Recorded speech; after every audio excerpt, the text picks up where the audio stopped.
মাহফিলগুলোকে শুধুমাত্র আপনারা মাহফিল মনে করবেন না, একটা ক্লাস মনে করবেন, ইনশাল্লাহ বলেন।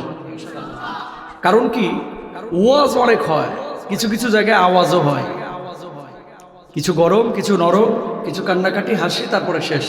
এরকম যাতে করে না হয়, ক্লাসের মতো আমরা শুনবো, কিছু শিখতে পারবো। আল্লাহ তৌফিক দান করুক, বলুন আমিন। সূরা বাকারার 245 নম্বর আয়াত তেলাওয়াত করেছি।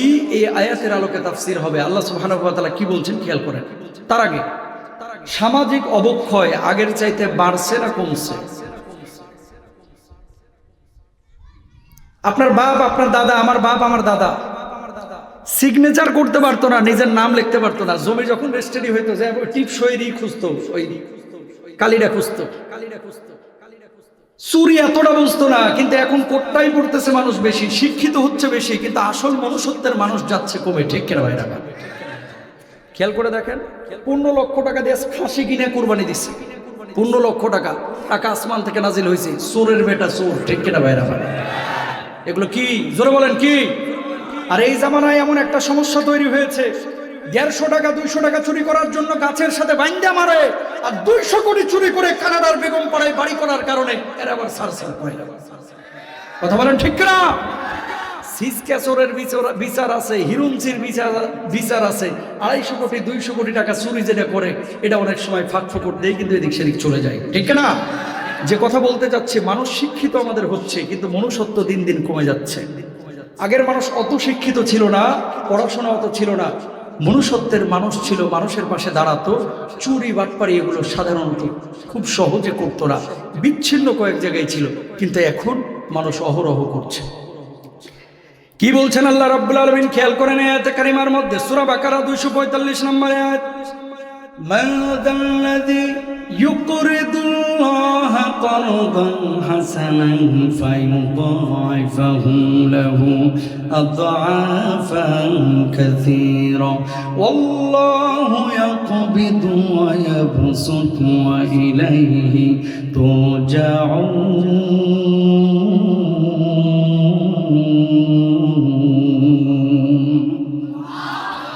রব্বুল আলামিন বললেন, যে ব্যক্তি আল্লাহ রব্বুল আলামিনকে ঋণ দিবে, আল্লাহ রব্বুল আলামিন তার দ্বিগুণ বদলা দিবেন, 3 গুণ বদলা দিবেন, 4 গুণ বদলা দিবেন। এই আয়াতের তাফসীরের মধ্যে ইবনে কাসির রাহিমাহুল্লাহ চমৎকার করে তুলে ধরেছেন, কিয়ামতের ময়দানে আল্লাহ রব্বুল আলামিন এমন কিছু মানুষকে দাঁড় করাবেন, যে মানুষগুলো দুনিয়ার জিন্দেগিতে মানুষের উপকারে কাজ করেছে, যে মানুষগুলো দুনিয়ার জিন্দেগিতে দুনিয়ার কল্যাণে কাজ করেছে, দ্বীনের কল্যাণে কাজ করেছে, তাদের জন্য চূড়ান্ত জান্নাতের ফয়সালা করবেন।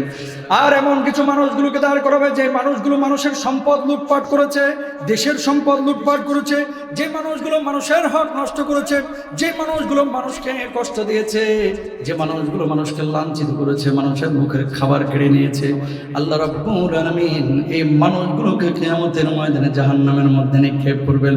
নাউযুবিল্লাহ। আল্লাহ রাব্বুল আলামিন যখন মানুষগুলোকে দাঁড় করবে, মানুষগুলো বলবে, আল্লাহ ও আল্লাহ, কিয়ামতের ময়দানে আজকে আপনি আমাদের বিচার করবেন, আল্লাহ মাফ করে দেন। রব্বুল আলামিন ফেরেশতাদেরকে বলবেন, ফেরেশতারা রে, আমার এই মানুষগুলোর হিসাবগুলো একটু খেয়াল কর, আমলনামাগুলো খুলে দেখ। ফেরেশতারা বলবে, আল্লাহ ভালো কাজ করেছে, মানুষের উপকারে কাজও করেছে, আপনাকে ঋণও দিয়েছে। রব্বুল আলামিন বলবে মানুষগুলোকে তখন লক্ষ্য করে, যা যা যা, জান্নাতের যেই দরজা দিয়ে খুশি সেই দরজা দিয়ে আমার জান্নাতে চলে যা। মানুষগুলো অবাক হয়ে যাবে আর বলবে, আল্লাহ, দুনিয়ার জিন্দেগিতে কি এমন কাজ করেছিলাম যার জন্য আজকে জান্নাতের ফয়সালা করলেন? রব্বুল আলামিন তখন বলবে, দুনিয়ার জিন্দেগিতে তোর বাড়ির পাশে যে মানুষটা অভুক্ত ছিল, তারা যে খাবার দিয়েছিলি, তার রাস্তা ছিল না, তার জন্য রাস্তা নির্মাণ করে দিয়েছিলি। মসজিদ ছিল না, তার জন্য একটা মসজিদ ঘর নির্মাণ করে দিয়েছিলি। মাহফিল ছিল না, ময়দান ছিল না, সেই ময়দানগুলোকে কায়েম করেছিস, কোরআনের মঞ্চগুলোকে ইস্টাবলিশ করেছিস, প্রতিষ্ঠিত করেছিস। আমি আল্লাহ রাব্বুল আলামিন সেগুলোকে ঋণ হিসাবে গ্রহণ করে তোদের জন্য আজকে চূড়ান্ত জান্নাতের ফয়সালা করে দিয়েছি। মানুষগুলো তখন বলবে, আল্লাহ, যদি জানতাম তাহলে আরো বেশি বেশি আপনার ঋণ প্রদান করতাম। বলুন আল্লাহু আকবার। মানে মানুষের জন্য আপনি ছোট্ট একটা রাস্তা বানাইলেন, এটা আল্লাহকে ঋণ দেওয়া। আবার মানুষের জন্য আপনি রাস্তা চুরি করিয়া, রাস্তা কাইটিয়া নিজের বাড়ির ভিতরে জমিটারে দখল করে নিলেন, তার মানে আল্লাহর হক আপনি নষ্ট করলেন, মানুষের হক নষ্ট করলেন। জোরে সোরে বলেন নাউযুবিল্লাহ। আরো জোরে বলেন। এই জামানাটা এখন বড় কঠিন জামানা, খেয়াল করেন। আরেকজনের ঘাড়ের উপর দিয়ে পা ডিঙায়া ঘাট ডিঙায় আরেকজনের ঠকায়া কিভাবে নিজে একটু ভালো থাকা যায়, এই জামানা চলতেছে এখন সেই জামানা। ভাই ভাইয়ের সম্পদ বেড়ে দিচ্ছে। হাজী সাহেব হয়তো বা এখানে অনেকগুলো বসে থাকতে পারে, সামনের কাতারে নামাজ পড়ে, 2 বার বড় হজ্জ করেছে, উমরায় প্রতি বছর যাচ্ছে, মাগার বোনের সম্পদটা এখনো বুঝিয়ে দিল না। কথা কয় না, আছে না নাই? জোরে বলেন। তো সামাজিক অবক্ষয় রোধে আপনি যদি মানুষের হক লোভ যদি সামলাইতে না পারেন, আপনি যত বড় হাজী হন না কেন, আল্লাহর কসম করে বলছি, আপনি যদি আপনার ভাইয়ের সম্পদ বুঝিয়ে না দেন, বোনের সম্পদ বুঝিয়ে না দেন, রাষ্ট্রীয় সম্পদ চুরি করেন, সামনের কাতারে নামাজ পড়েন, 33 বছর বড় হজ করলেও আল্লাহর জান্নাতে আপনি যাইতে পারবেন না। ঠিক কিনা? চুরি করতেছে, বাটপারি করতেছে, আর একজনের হক নষ্ট করতেছে, আর হাজী সাহেব এসে মহিষ খাওয়ায় যেন জান্নাতের ঠিকাদারি নিয়েছে। কথা বলেন না কেন? তো হুজুর, ঈদের পরে এরকম আনন্দের মুহূর্তে বাড়া ভাতে সাইড ঢালার জন্য আপনারা আনছি। সবসময় মিষ্টি কথা ভালো লাগে না ভাই, একটু খেয়াল করেন না আশপাশের চিত্র। কোথায় যাচ্ছে আমার সমাজ? আপনি মানি ব্যাগ এখানে ফেলে রাখেন, 1 ঘন্টা পরে এসে দেখেন মানি ব্যাগ আছে কি, মামুরা নিয়ে চলে যাবে। প্রিয় ভাইরা আমার, 2 বছর আগে আমি উজবেকিস্তান সফর করলাম।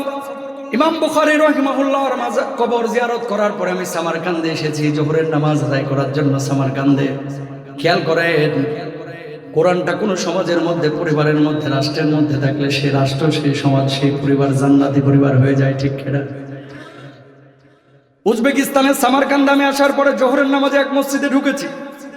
নামাজের মধ্যে ঢোকার পরে দেখতে পেলাম মোবাইল, মানি ব্যাগ সবাই পেছনে রেখে সামনে নামাজ আদায় করতেছে। হাজার হাজার দামি দামি মোবাইল ফোন, মানি ব্যাগ পেছনে রাখা, যেখানে আপনারা জুতা রাখেন। আমি চিন্তা করলাম সব মানুষ হয়তো বা মোবাইলের চার্জ শেষ হয়ে গেছে, এই জন্য এখানে চার্জ দেওয়ার জন্য রেখে গেছে। নামাজ শেষ হলো, দেখলাম যার যার মোবাইল মানি ব্যাগ শেষে নিয়ে বাড়ি চলে গেল। তখন বুঝতে বাকি রইল না, নামাজের মধ্যে খুশু নষ্ট হবে, এই জন্য এখানে মোবাইল ফোন পকেটে না রেখে পেছনে রেখেছে, জুতার বক্সের পাশে হাজার হাজার মোবাইল ফোন। আমি চিন্তা করলাম, আল্লাহ বাঁচাইছে, এই মসজিদটা যদি বাংলাদেশের গুলিস্তানের কোনো মসজিদ হইতো, রাজশাহীর সাহেব বাজারের কোনো মসজিদ হইতো, মোবাইল তো দূরের কথা, ও লুঙ্গিও খুঁজে পাওয়া যাইতো না। কথা বলেন ঠিক না? মসজিদের জুতাও নিরাপদ না আমার দেশে। জুতা চোর আছে না? কেন হচ্ছে? এই যে রংপুরে মাহফিলে গেলাম কয়েকদিন আগে, যাওয়ার পরে এক বাথরুমে ঢুকেছি। এই সামাজিক অবক্ষয় রোধে ইসলামের দিক নির্দেশনা, এই জন্য একটা একটা করে বলতেছি আর কি। প্রথমে চুরি নিয়ে কথা বলি, তারপরে অন্যান্য অবক্ষয়ে যাব। যাওয়ার পরে দেখতেছি ভাঙা বদনায় শিকল বান্ধা বাথরুমের মধ্যে, তাও আবার তার মানে 25 টাকার একটা ভাঙা বদনা রক্ষা করতে 200 টাকার শিকল ব্যবহার করা লাগে, তাও আবার বাথরুমে। কথা বলেন ঠিক কিনা? ছাগল নাই, গরু নাই, হালের বলদ নাই, যে যেভাবে পারছে সেভাবে চুরি করে নিচ্ছে। কারে ফাঁকি দিচ্ছেন? সরকারকে ফাঁকি দিতে পারেন, জনগণকে ফাঁকি দিতে পারেন। আল্লাহর কসম করে বলছি, কপালে 6 ইঞ্চি কালো দাগ নিয়ে